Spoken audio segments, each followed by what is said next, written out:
The boys who play in blue.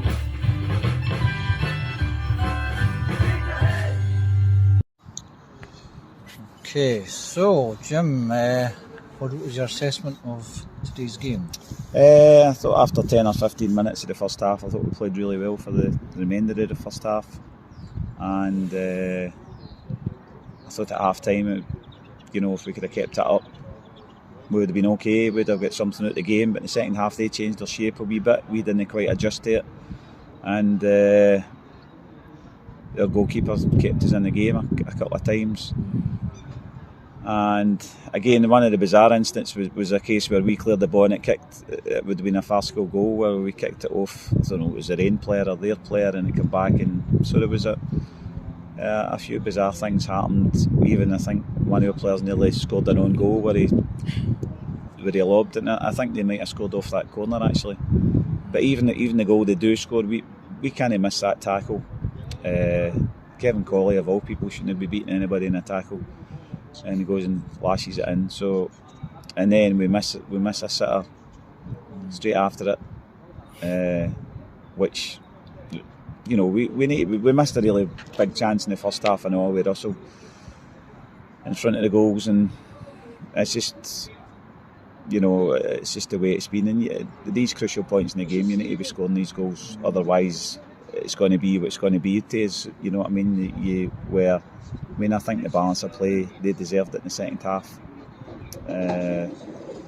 So, no complaints. I thought it was a lot of good football played actually with both teams. And, that's just, we just need to improve. It's fine margins, isn't it? Like you just said, there wasn't much there between the two teams that have both chances.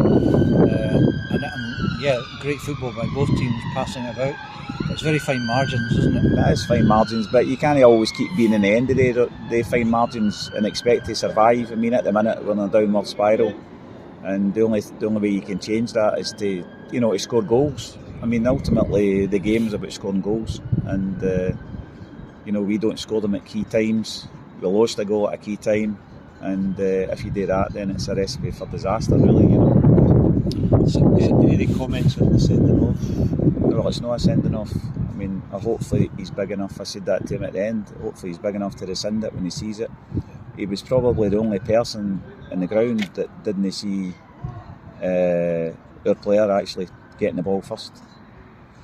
And even the movement of the ball, he kicks it off him, and I think the ball went for a goal kick.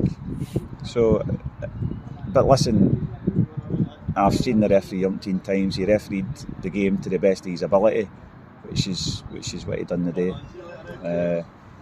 Our team were constantly fouled in the first half, and he just let it go and let it go and let it go. He didn't give me a warning. He just gave me a yellow carded me without any. He was speaking to everybody else.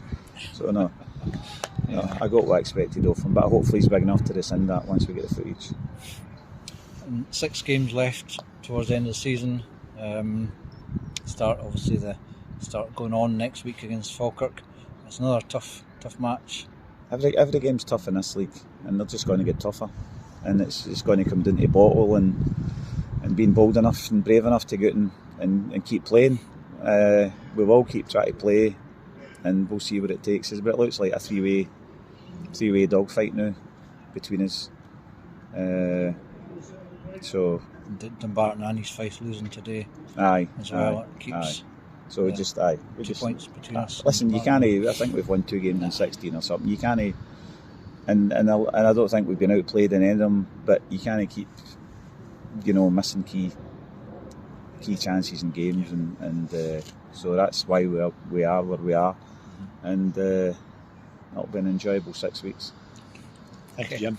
Cheers. Thanks very much. The boys who play